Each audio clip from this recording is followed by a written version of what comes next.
Good morning, everyone. Welcome your sunshine, because this is what we're dealing with again for the whole week. I don't even know if you can hear me with all this noise that it's producing. Talk about some rain. We have not stopped getting rain.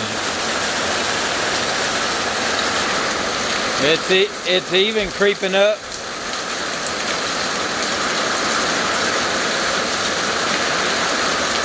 In the carport. All the gardens are flooded. It's 8 o'clock and it looks like nighttime. We were under a tornado warning. Watch. Whatever you want to call it. Oh, there's the lightning. Lightning's hitting so hard.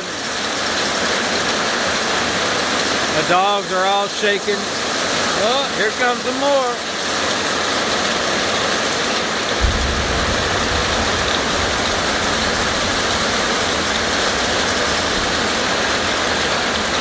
That's what our Monday looks like, guys. Just bought all kind of plants yesterday. We planted them in the garden. Planted some more radish. I think the radish will be washed out. And we're supposed to get this all week. 70% chance every day. I hope you guys are having a great week. Start of your week. Hope everyone's safe. You guys stay well. And always remember to prepare for the unknown. Oh, there it is.